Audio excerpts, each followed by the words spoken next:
The deadline has come and gone, and Immanuel Quickley has not signed his rookie extension. We're here to break all things down on Knicks Digest.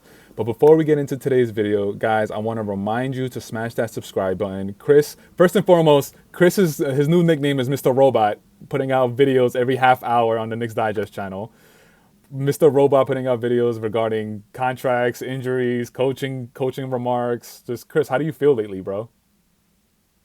It's been a grind, but I'm loving it. I'm loving the grind. We're not stopping. We are not slowing down, everybody. Make sure to tune in. We're at 1.99 subscribers. We are 10 subs away from 2 grand. Tell everyone you know, subscribe to Knicks Digest. We're getting 2,000 followers in 2 days. Off of Chris's back.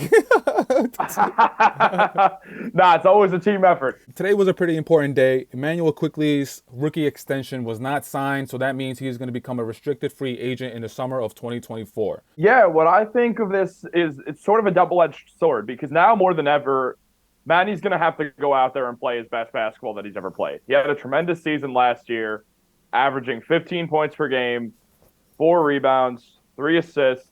He had a steal per game, shot great from the field, was almost the 6th man of the year. I think there's a great argument that he should have been. And more importantly, when IQ was a starter, he averaged 22 points, 5 rebounds, and 5 assists. He's shown that he is an elite player who belongs to start on an NBA team. And I think there definitely is sort of that line where IQ wants to start, I'd assume, but he also wants to get his money. And I think this was probably 2 things here that were really drawing him back.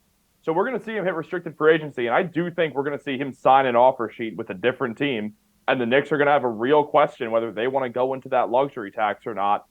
The good news is we should be getting an excellent season from IQ, which I'm thrilled about personally. I can't wait. I think he's so important to this bench unit. He really keeps everything going, and he's very arguably the best perimeter defender on the team. To back up what Chris is saying, we're going to take a look at Ian Begley's X's account. He says, Immanuel Quickley and Knicks failed to reach terms on an extension before 6 p.m. deadline. Quickley will be a restricted free agent in 2024. So, Chris, everything you said is all right, but I do want to throw in this little bit controversy take, if you will. You gave us all the stats. You gave us all the numbers regarding his regular season. And yes, he was the runner-up to the 6th man of the year. But what about if I were to say, play devil's advocate and say, like, dude, he kind of did not show up it's not that he didn't he did not show up in the playoffs, bro. He definitely had a rough playoff run, and I don't think anyone, especially IQ, would deny that he did not play up to his standards in the playoffs. It was more offensively than anything else. The defense looked pretty fine to me. He did an excellent job as an on-ball defender, both on Donovan Mitchell and Darius Garland. I do think one of those things is that he's very close with Donovan Mitchell, and so he knows how DM's going to play. And he also he did great against Garland. He was funneling guys right into Mitchell Robinson. It was hurting the Cavs spacing. So, yeah, he did not play up to his standard in the playoffs at all offensively. The defense was decent. I really do think this was a case of he just got cold at the wrong time. Because more than anything, it just felt like he was doing everything right, and then his shot stopped falling, and then his movement sort of got weird as a reactionary thing, for lack of a better word, a reactionary thing as his shots just were not going down. And I don't think it's something that is the end of the world, but I definitely do think it had a huge implication on why he didn't get this contract extension. I think the Knicks saw what he did in the playoffs and saw a way to pay less money than maybe they would have to. And IQ probably decided, no, I'm going to bet on myself here. I have 2 good options. One, either stay with the Knicks and I get my money, or now I'm going to get a huge bag from a team that has cap space. For instance, the San Antonio Spurs, which someone who commented that on one of our Knicks Digest posts, he said essentially that he would love to see IQ as the starting point guard on the Spurs with Wembanyama. I agree that would be awesome, except for the fact that I'm a diehard Knicks fan and I know IQ, so I don't want him to leave New York. But really, it's just... Chris, let's keep it real, bro. Like, listen, obviously we're all Knicks fans here, but let's keep it real. Is IQ a starting point guard? I think on the right team, yes, and I think not on the New York Knicks because we have Jalen Brunson. Nah, Brunson is head and shoulders above him. But it's like, I don't know, man. I'm thinking about IQ, and yeah, like he's perfect in his role. And again, I get it. Every team, you need to fit a specific role, and that's how the team flourishes. I get it. But let's take IQ off the Knicks and let's put him on another team. Let's say the San Antonio Spurs. Like, I don't know if I see him as a starting point guard, and I'm not saying that he doesn't have starting point guard potential. I'm not saying that he has starting point guard talent. I don't really see it, man. And going back to the playoff series last year, you gave us his stats. He was averaging 14.9, 15 points in the regular season.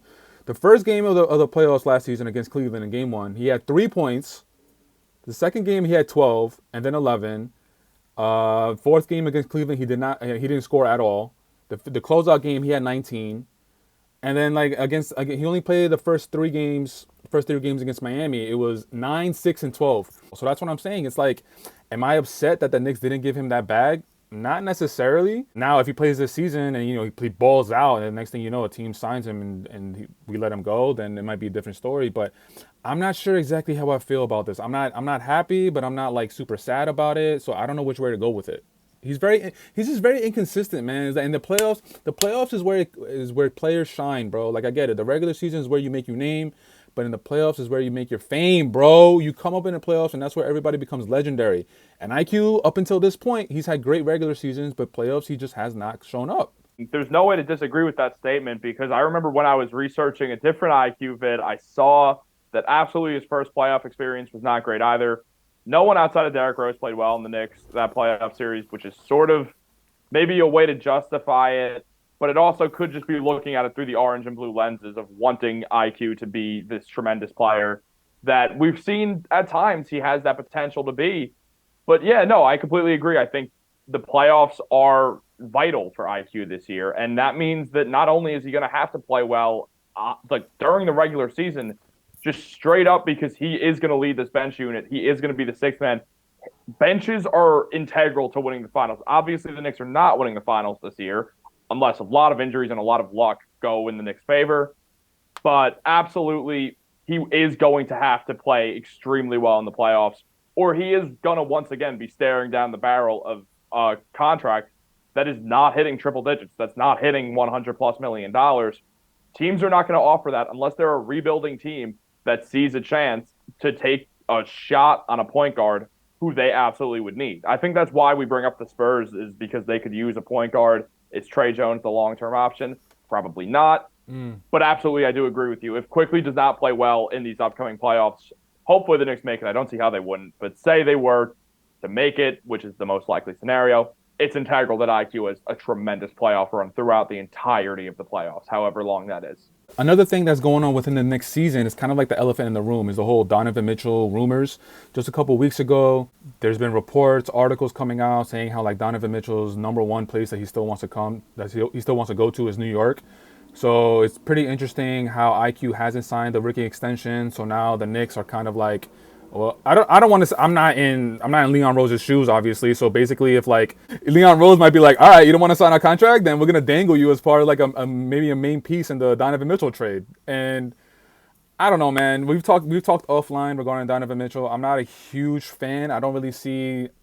It doesn't really move me. A team, Donovan Mitchell and Jalen Brunson. I don't really think it moves the needle. But I was sort of saying a similar thing on a video that we just dropped, just talking about how this could happen much sooner. If you haven't seen that, check that out also. But essentially what you just said, Dariel, is exactly what I was saying in that video, where you really have to think about what are you going to be trading for Donovan Mitchell.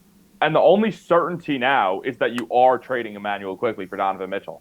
That's what we now know, because he didn't get a poison pill contract the way that RJ Barrett did, which essentially ended trade talks. Because if there was one certainty in the Donovan Mitchell trade saga of last year, it was that RJ Barrett was going to get traded to the Utah Jazz as long as Donovan Mitchell was ending up in New York. Right. He was the sure thing piece. And now Quickley does not have a poison pill extension. We don't know what he's going to get in restricted free agency. And obviously after he signs that, there's going to be a window of time where the Knicks cannot trade him because of the trade restrictions.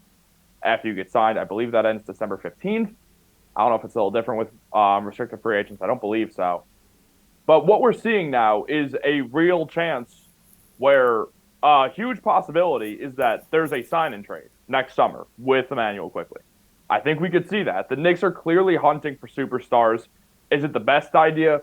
Who knows? Because of the juggernauts that are the Celtics.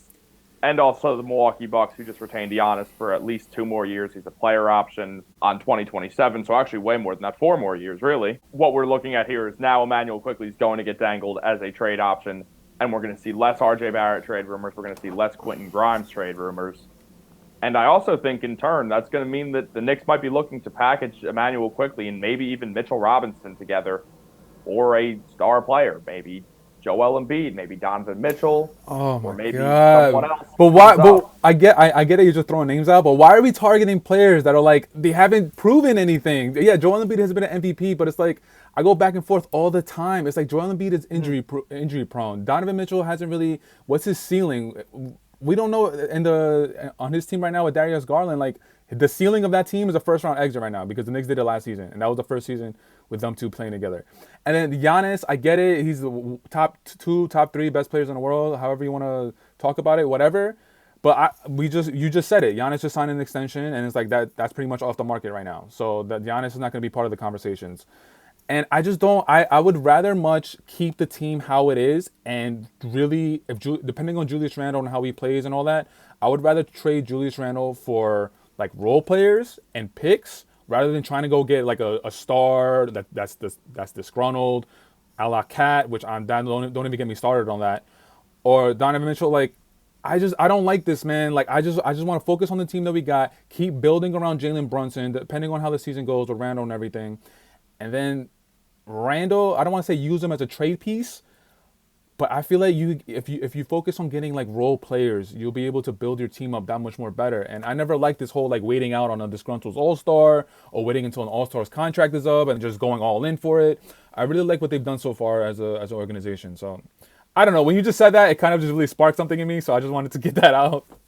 No, But I mean, that's perfect, man. Literally, I'll just wrap this up very quickly with one final remark. yeah, What the Knicks have done so far under the Leon Rose era has been very good. I don't see why Knicks fans are angry at it. They've built slowly. They have young players. Randall's the oldest player in the rotation. He'll be 29, I believe, next month. And outside of that, there's Josh Hart and Jalen Brunson. No one else is over 25 years old. So I don't see a reason to rush into trading for a superstar either. I completely agree with you. However, if Troy jumps on in the trios, he is going to scream at the both of us, and that'll be very fun.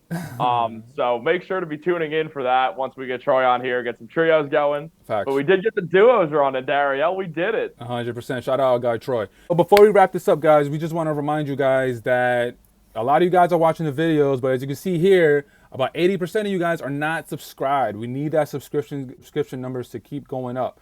So make sure if you're watching this video, smash that thumbs up, but also subscribe to the channel. It'll be a big help. So guys, until next time, Chris and I, we're going to sign off and we'll check you guys out in the next video. Peace.